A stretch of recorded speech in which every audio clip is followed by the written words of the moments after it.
And पिछले कुछ दिनों से इसके अंदर काफ़ी धमाकेदार जो है अपडेट्स देखने को मिल रहा है, और अभी जो अपडेट्स आपको देखने को मिले हैं हाल फिलहाल में, इसके चलते इसके प्राइस मोमेंटम के अंदर काफ़ी अच्छी खासी जो है पॉजिटिविटी और एक अच्छे खासे टारगेट्स देखने को मिल सकते हैं। सो गाइस, अभी हम डिस्कस करने वाले हैं ट्राइडेंट ग्रुप के बारे में, इसके शेयर के बारे में, जो कि लास्ट 2-2.5 महीने से जो है एक साइडवेज मार्केट में ट्रेड कर रहा है और इसके अंदर कोई भी मूवमेंट नहीं है, बट अभी कहीं ना कहीं एक शानदार पॉजिटिविटी देखने को मिल सकती है। काफ़ी सारे ब्रोकरेज हाउसेस ने इस अनाउंसमेंट के बाद जो इसके अच्छे खासे टारगेट्स एंड एक अच्छी खासी जो है ग्रोथ की बातें की हैं, जिसके ऊपर जो अभी हम जो है डिटेल में नज़र डालेंगे। सो उससे पहले बता दूँ, चैनल के ऊपर पहली बार विजिट किया हो तो सब्सक्राइब करके बेल आइकन को हिट करना है, ऑल पर जरूर सेलेक्ट कर देना। सो अभी देखेंगे तो लास्ट ट्रेडिंग सेशन के अंदर जो है आपको ये स्टॉक वॉलेटाइल देखने को मिला है, ठीक है। सो अभी इसके चार्ट के अंदर देखेंगे तो 55 रुपये 90 पैसे का प्राइस आपको देखने को मिलता है 1.6% की गिरावट के साथ, जिसके अंदर अभी भी जो ट्रेड हो रहा है एंड प्रीवियस क्लोज के आसपास ही जो है इसकी क्लोजिंग देखने को मिलेगी। बट शाम को जो 5 बजे का अपडेट आने वाला है, इसके अंदर काफ़ी बड़े धमाकेदार जो है आपको आंकड़े देखने को मिल सकते हैं।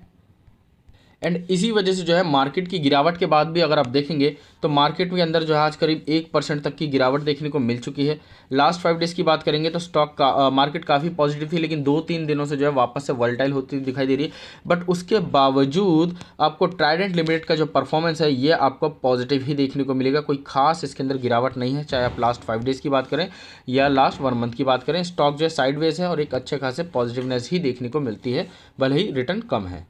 सो अगर अभी आप ध्यान दें कंपनी इन्फॉर्मेशन के अंदर, तो एनएससी के डेटा के ऊपर ही आपको देखने को मिल जाएगा कि इस वीक जो है काफ़ी सारे अपडेट्स निकल कर आए। एंड हाल फिलहाल का जो अपडेट्स है ये आपको काफ़ी शानदार रिपोर्ट पेश करते हैं, और करीब करीब 1250 मिलियन का जो है कंपनी को एक पैसा जो है डिवेंचर्स के थ्रू हाथ में आता हुआ दिखाई देगा। एंड जितने भी आपको अपडेट्स देखने को मिलते हैं कंपनी के अंदर, जनरल अपडेट्स ट्राइडेंट की तरफ से, इसके अंदर Q4 के जो नंबर्स आपको देखने को मिलने वाले हैं, जिनके आंकड़ों की बात जो है इनके ऑफिशियल नोटिस के अंदर की गई है, जो कि मैं आपको अभी पेश करने वाला हूं। बट उससे पहले बता दूं, डिस्क्रिप्शन में जो है आपको एक लिंक दिया गया है, उस लिंक के ऊपर क्लिक करके जो है आप हमसे इंस्टाग्राम के ऊपर कनेक्ट हो सकते हैं। और कोई भी क्वेश्चन हो, अगर आपको कमेंट में जवाब नहीं मिलता तो आप इंस्टाग्राम के ऊपर आइए, इनबॉक्स कीजिए, आपको जो है 10 मिनट के अंदर जो है आपको फॉलो बैक एंड उस क्वेश्चन का जो है आंसर मिल जाएगा डेफिनेटली जल्द से जल्द। एंड आपको पोर्टफोलियो से रिलेटेड कोई नॉर्मल क्वेश्चन हो, जल्द से जल्द आपको उसका आंसर चाहिए हो, तो डेफिनेटली इंस्टाग्राम के ऊपर जुड़िए, आपको जो है सारे जवाब जो है वहाँ पर 10 मिनट के अंदर जो है ईजिली मिल जाएंगे। सो नोटिस से पहले आपको मैं एक 2 अप्रैल का अपडेट दिखाना चाहूँगा, जिसके बारे में मैंने पहले ही बताया था कि नॉन कन्वर्टेबल डिवेंचर्स के थ्रू जिसकी फेस वैल्यू जो है 7,50,000 रुपये रखी गई थी, एंड इसके अंदर जो अमाउंट है 937 मिलियन रुपीज़, ठीक है। सो इसकी जो वैल्यू है, इसकी मीटिंग होने वाली थी और कंपनी के पास जो है हाथ में ये पैसा आने वाला था शेयर कैपिटल को इंक्रीज़ करने के लिए और बिजनेस की ग्रोथ के लिए। एंड फाइनली अगर आप 6 अप्रैल का अपडेट देखते हैं तो इसके अंदर जो इनके नॉन कन्वर्टेबल डिवेंचर्स हैं, इनका जो सर्कुलर बोर्ड मीटिंग है सेबी गवर्नमेंट से, जो भी इनके एलिगेशन है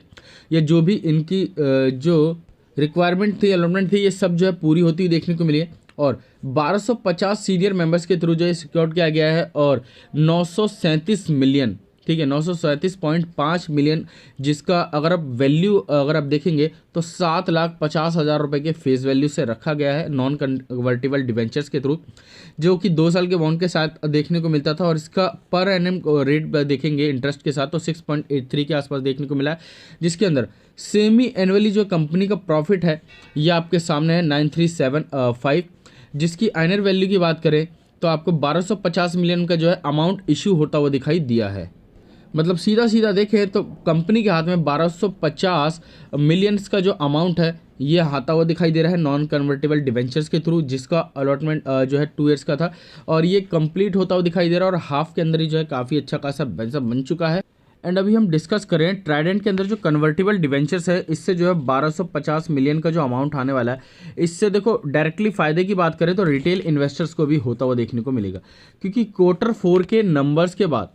कंपनी जो है डिविडेंड अनाउंस करने वाली है और एक अच्छा खासा डिविडेंड जो है हमें इन्हीं पैसों से जो है मिलता हुआ देखने को मिल सकता है। तो कहीं ना कहीं एक बहुत बड़ा पॉजिटिव पॉइंट निकल कर आता है रिटेल इन्वेस्टर्स के लिए, और एटलीस्ट इस बार जो 0.36% का या फिर 0.36 रुपीज़ का हमेशा से जो डिविडेंड मिलता आया है, कहीं ना कहीं ये बढ़कर जो है एटलीस्ट 1 रुपये तक इस बार शायद वैल्यू इसकी इंक्रीज़ होते हुए दिखाई दे। एटलीस्ट 80 पैसे तक का जो है डिविडेंड हमें इस बार मिलता हुआ देखने को मिलेगा। अभी एक आर्टिकल की तरफ ध्यान दे तो 7 अप्रैल को जो एक आर्टिकल निकल कर आया,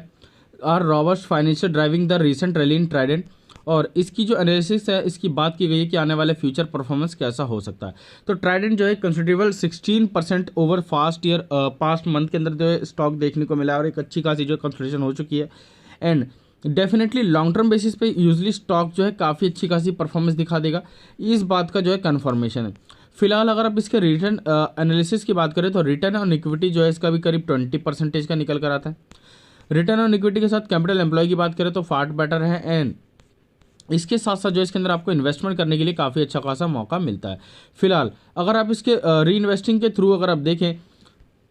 तो इसकी परफॉर्मेंस काफ़ी अच्छी खासी रही है अब तक, एंड स्पेशली जो कंपनी का जो री इन्वेस्टिंग प्रोग्राम है ह्यूज चंक है जो इसके प्रॉफिट्स का, मतलब कि जितना भी प्रॉफिट कंपनी कमाती है वो अपने बिजनेस को जो है और भी आगे बढ़ाने में लगा देती है। सो ये स्पेशली जो है कंपनी का जो फंडामेंटल्स है ये काफ़ी स्ट्रांग लगता है। एंड डेफिनेटली इस लेवल पे अगर आप लॉन्ग टर्म बेसिस पे भी होल्ड करें या शॉर्ट टर्म बेसिस पे भी होल्ड करें, आपको जो है रिटर्न डेफिनेटली मिलने वाला है आने वाले शॉर्ट टर्म बेसिस पे, लॉन्ग टर्म बेसिस पे।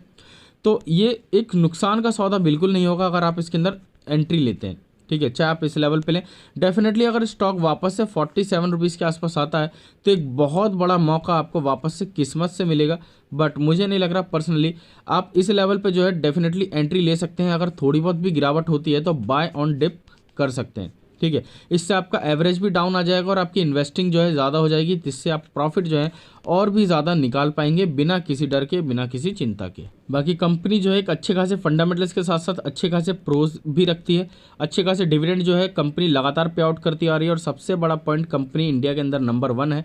एंड मार्केट लीडर है। गवर्नमेंट की तरफ से कोई टेक्सटाइल के ऊपर प्रोजेक्ट होता है या टेक्सटाइल को पुश किया जाता है तो सबसे पहले नाम आता है ट्राइडेंट लिमिटेड का, देन उसके बाद आते हैं वेल्सकम इंडिया, गरवारे, जिंदाल, रेमंड, ठीक है। तो ये एक बहुत बड़ा पॉजिटिव हो जाता है, पॉइंट हो जाता है ट्राइडेंट के लिए। मतलब आपको जो है मार्केट लीडर चूज करने का मौका मिल रहा है, वो भी एक पेनी स्टॉक के दाम पर, ठीक है। तो आने वाले फ्यूचर में इसकी वैल्यू कहाँ तक जा सकती है आप अंदाज़ा लगा सकते हो। ये गरवारे टेक को भी जो है आपको आने वाले फ्यूचर में 2 से 5 साल के अंदर जो है पीछे छोड़ता हुआ दिखाई देने वाला है, क्योंकि फाइनेंशियल्स नंबर देखेंगे तो कंपनी का जो प्रॉफिट है ये लगातार पॉजिटिव में देखने को मिलेगा, एंड गरवारे टैक्स से भी जो है काफ़ी अच्छी खासी परफॉर्मेंस आपको ट्राइडेंट की लिमिटेड की देखने को मिलेगी। सो वो अभी 3000 के लगभग का शेयर है, तो इसकी वैल्यू इन फ्यूचर कहाँ तक जानी चाहिए आप अंदाज़ा लगा लो। बाकी अच्छी खासी बैलेंस शीट के साथ साथ प्रोमोटर्स के पास भी काफ़ी शानदार होल्डिंग देखने को मिलती है, करीब 73% की, एंड FIIs DIs जो है इसके अंदर लगातार आपको वापस से खरीदारी करते हुए दिखाई दे रहे हैं। 2.48% की होल्डिंग FIIs के पास, एंड DIs की बात करें तो करीब करीब दुगनी होल्डिंग जो है उन्होंने लेटेस्ट क्वार्टर के अंदर कर दी है। देखा जाए तो पब्लिक के से जो है होल्डिंग छीनी जा रही है और गवर्नमेंट DIs FIIs जो इसके अंदर लगातार खरीदारी करते हुए दिखाई दे रहे हैं। So definitely in a future वे अगर आप देखते हो तो ट्राइडेंट लिमिटेड एक बहुत बड़ा सक्सेसफुल जो है मल्टीबैगर स्टॉक बनता हुआ दिखाई देने वाला है। इस लेवल पे ज़रूर खरीद लीजिए, अभी भी एक बहुत बड़ा मौका है, क्योंकि टेक्निकली अगर आप देखें तो इसका परफॉर्मेंस काफ़ी स्ट्रांग है। अभी भी जो है 71 लाख का कामकाज जिसके अंदर 100% डिलीवरी के साथ देखने को मिलता है। इवन मार्केट सेंटिमेंट्स की बात करें तो काफ़ी पॉजिटिविटी देखने को मिलती है। 85% लोग जो इसके अंदर खरीदारी करके होल्ड करने की सलाह देंगे लॉन्ग टर्म बेसिस पे, एंड गिरावट की बात करें तो 15% लोग जो है इसके अंदर आपको बस गिरावट की बात करते हुए दिखाई दे रहे हैं। सो लॉन्ग टर्म बेसिस पे इसको होल्ड कीजिए एंड अपने पोर्टफोलियो में इसको खरीद कर भूल जाइए, क्योंकि भले ही इसका नेगेटिविटी अभी शो कर रहा हो, इसके अंदर कैंडल्स जो है अभी आपको लेटेस्ट भी आपको रेड कैंडल के अंदर देखने को मिलेंगे, but according to RSI stock जो है फियर जोन के आउट हो गया है और एक बहुत अच्छा खासा सपोर्ट लेवल जो है इस लेवल पर निकल कर आता है। मतलब कि अगर आप चाहें तो इस लेवल पे भी खरीदारी करके 48 रुपीज़ या लास्ट 47 रुपीज़ 80 पैसे का स्टॉप लॉस लगाकर जो है लॉन्ग टर्म के लिए छोड़ सकते हैं,